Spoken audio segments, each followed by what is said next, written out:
But the journey of finding your purpose is daunting. You find it very difficult because one day you want to do this, the next day you want to do that.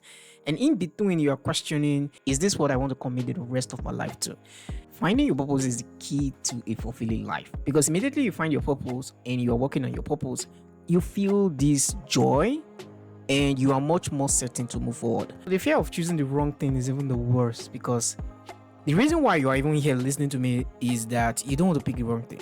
Okay, you don't want to. Life is full of uncertainty, and you are paralyzed by these too many choices that you have to make. So many struggle with self-doubt, believing they lack unique calling. But what's inside is actually self-doubt, and they feel stuck in a routine, and sometimes they just don't want to leave what they are doing, still questioning themselves. What if I leave this? Because they are not satisfied with what they are doing right now. And what if I leave this and pick the wrong thing? And maybe I get to the end of that thing and I'm like, oh, I've wasted another time.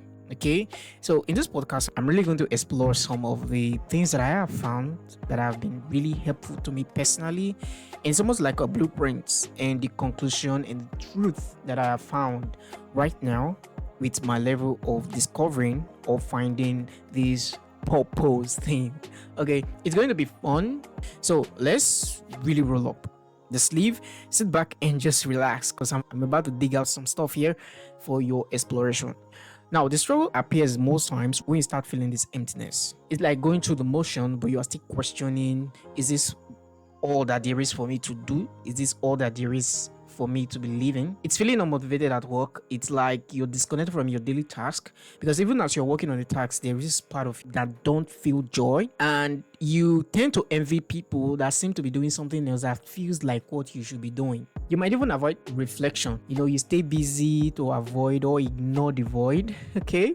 Or you chase external markers like money or status, but you know that even when you sometimes achieve some of all these things, if you have, I'm not talking about you that have not achieved it, even though you achieve some of all these things like status and money, you can still tell that there is something missing.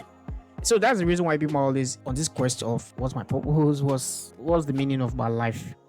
Okay, so why is this costing you? Lack of purpose steals your joy. It leaves you restless and dissatisfied. Even though you're making progress, you don't feel that joy. It seems like you are missing your direction and you're missing your chances to grow and contribute meaningfully to other people. Now, success feels hollow. Even when you're successful, you still feel hollow because achievement feels unaligned. It's like there is something, like there's a missing piece between what's inside and what's outside. So you have this thought to have a deeper experience with whatever you are offering to the world. Now, there are things people do in the process of finding their purpose. They seek external validation. The fear of failure also kick in. There's the business trap where it's not like business, like busyness, like you are just keeping yourself busy for filling time. And the fixed mindset is even the worst, where you start believing that purpose is singular, just one thing that you need to find and focus on, but it's dynamic. Let me just say this here. A man can be a husband. A man can be a father. A man can be a worker in an office. A man can be a worker in the church. A man can be a leader in a community. A man can be a leader in the school. So a man has different facets. So if you say purpose is one thing, then who is the man at home? Who is the man at the office? Who is the man in the church? Who is the man at the mosque? Who is the man? So man is divided into different parts based on the responsibility that he or she has. He has, she too though. So in that split, in that different version of that man, he has different purposes. To the wife, he is a husband. To the children, he is a father. If he's someone holding a position in the church, he is a leader. If it's someone in the school, he is a leader.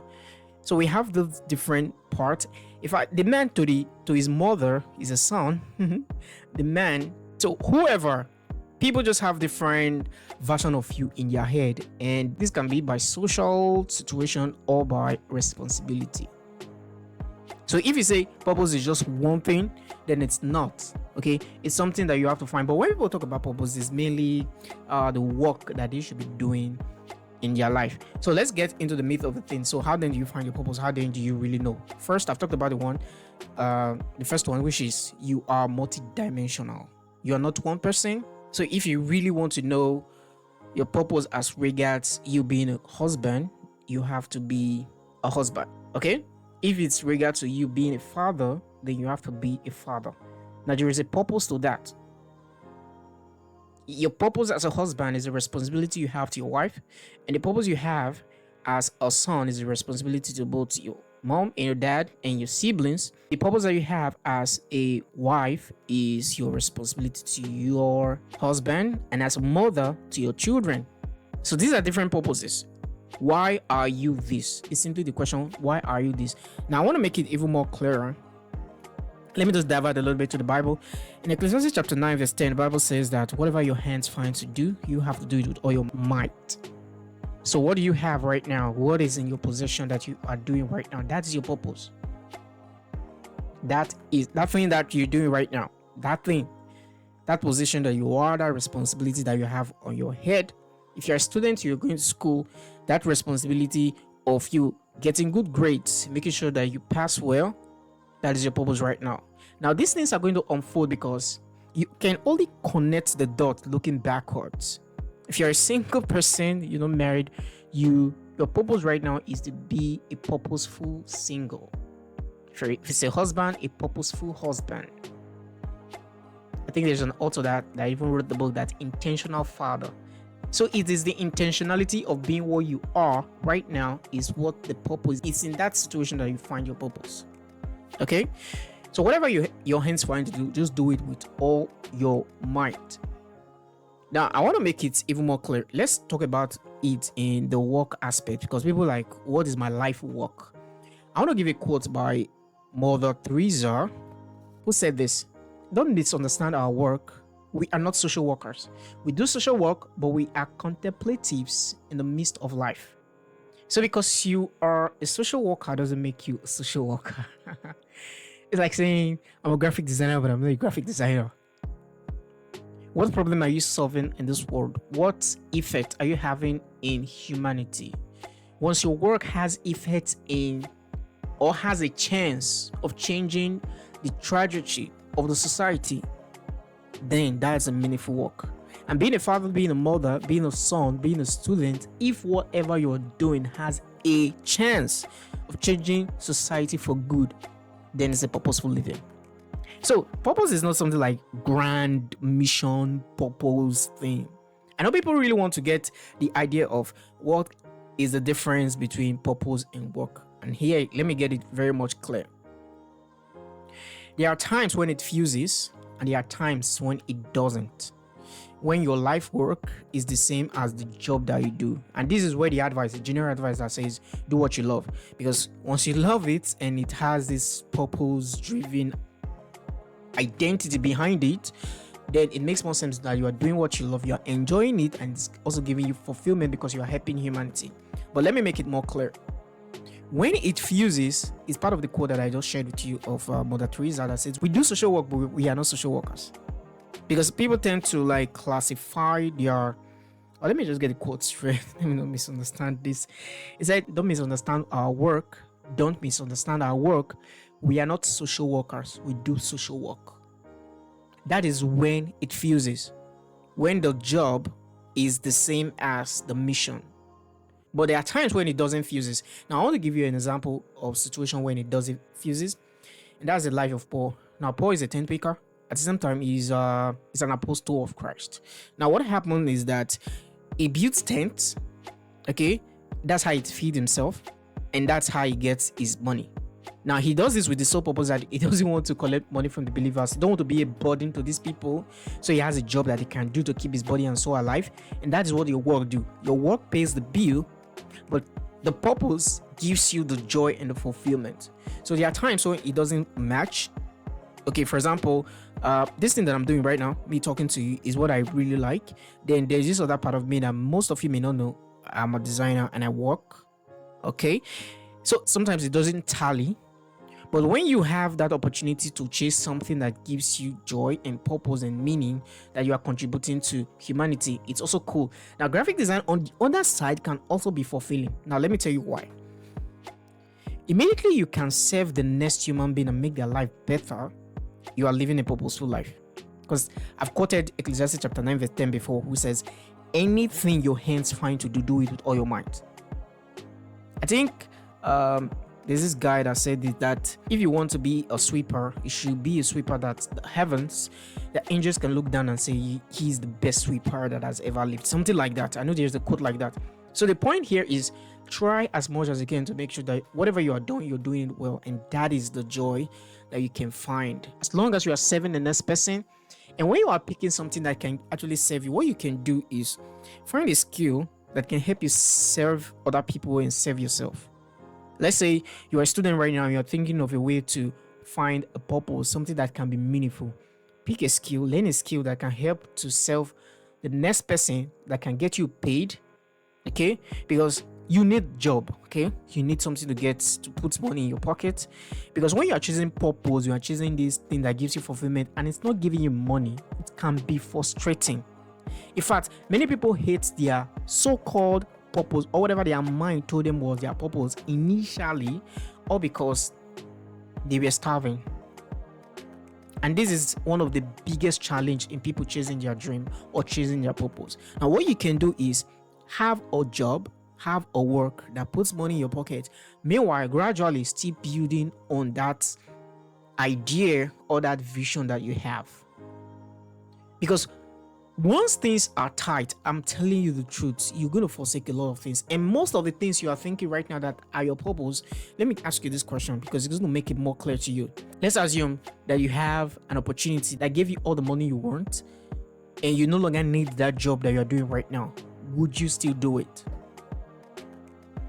Would you still do it? So in most cases, you notice that your answer is no. So when your answer is no, what you do is you need money, and that's the truth. Find a job that's putting that money in your pocket, but gradually 1 hour a day is enough. Like now, currently I'm sitting down on my table. This is 9:26 p.m. doing this recording.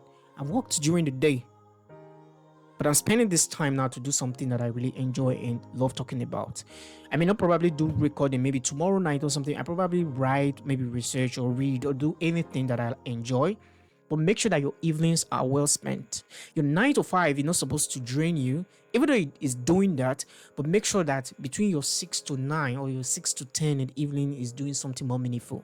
This may not be consistent, but if you are consistent with it, it's going to give you a very rewarding life. I tell you the truth. Not like it's something that I've enjoyed, but even in the process of me just doing this recording, I'm enjoying it. So purpose and meaning to life, it's something you find in the moment. And find a way to serve. I've always had this idea that every man should find their own happiness. And if during the day you can find a time to do something that you love, and if your job is the same thing, I will say this, that blessed are those whose job are the same as their purpose. It's an amazing combination. Okay, that is what I would say concerning that. So the question now isn't if you should do this or that, but how much of you are you willing to give to what is in front of you? How much of yourself are you willing to give? Because if you can serve the next person, right, good. If you are contributing to humanity, good. So now let's tackle the problem of people who come and say, I have so many skills, I have this, I have that, I have that. How should I move forward with all these skills? Which one should I pick? Because some people also have that confusion. Now, list out all these things that you think that you are good at or you know you are good at, and pick one and make it the center of your life. The thing is, just pick a skill that can serve the next person and serve you. And I think that's one of the greatest advice that I got concerning this whole idea of finding one's purpose. Immediately I picked graphic design, I was able to serve people and get paid, and also serve myself. Nobody designed my thumbnail, nobody edit my video, nobody's going to edit this podcast right now. I'm going to do it. Maybe later in the future, I'll probably start hiring people, but for now, those skills are serving me. Unless you have the money to pay people around, good. But if you can't, or maybe you are still a young person, you are still in your 20s, pick a skill that you can use. And skills that I can suggest, I'll suggest graphic design, I'll suggest learning AI, I'll suggest video editing, I'll suggest web design, I'll suggest running ads. There are so many digital skills that you can learn, but it's not only limited to digital. I'm giving you this example because I'm in the digital space, and that's the reason why I'm giving you this. So find skills that you can use to serve people and pick that skill and make it the center of your universe. Promote yourself. Let people know this is what you now do. Okay, there are people till date who still call me my business name, because at the point that I was promoting my business name, it was like all over the places. People still call me Mr. Graphic till date. So loving good people in my life still call me that. So I don't want you to stop anyway.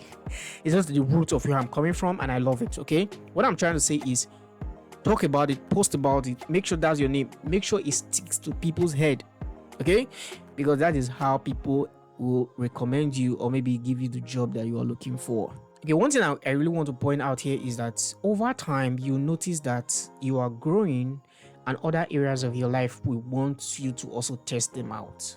You would want to try other things. Okay, now I know my brand right now may be a little bit confusing, but let me just say this. You can only connect the dots looking backwards. I love teaching graphic design. I opened the YouTube channel. First, it was actually motion design. My old channel, it was actually motion design. Then I changed it to graphic design. I was teaching Photoshop and Canva. I was also teaching Illustrator at that time. Then over time, I switched to Photoshop. I was also teaching Pixel Lab, which is smartphone design. Then I moved on to Photoshop. Then now I'm teaching Canva. But there's one thing that I've stood up through this trend. Now, when I look back, like connecting the dots backwards, I see that one thing that I love is teaching. It's taking an idea, learning something, and be able to put it off to other people to also learn. Now, if you notice what I'm even doing right now, it's still teaching. And funny enough, what I studied in school is health education, which is you learn how to teach health. Okay, maybe later in further episode, I may teach you something I know about health and all that. But there is this dots that I'm trying to connect. Is the fact that I love teaching. And you cannot connect the dots when you have not done anything. You cannot. So if you have those many skills right now, just pick one. Work on it. You're going to emerge. There are people who will pick graphic design, they will never want to teach. They just like working for clients. It's what gives them joy. Okay? They can move on to the next stage and the next stage, but one thing that is common with me is I learn a thing, I want to teach it. I learn a thing, I want to teach it.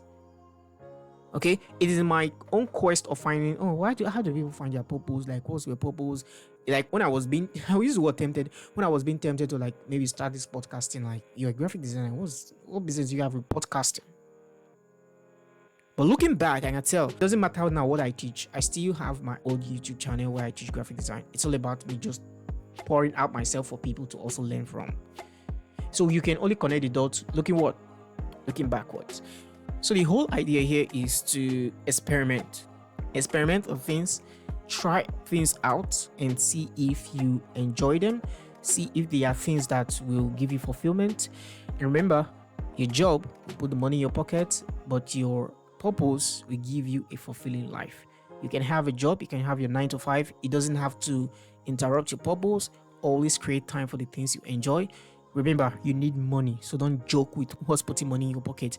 Don't abandon it, just like Paul didn't. He's a tent maker, he's also a minister of the gospel. In fact, he wrote more books, but yet he was also working to keep his body and spirit alive. Okay, so that's it for this podcast, and I want to end it here by saying this, that whatever your hands find to do it with all your might, for there is no work in the grave that we are all going to.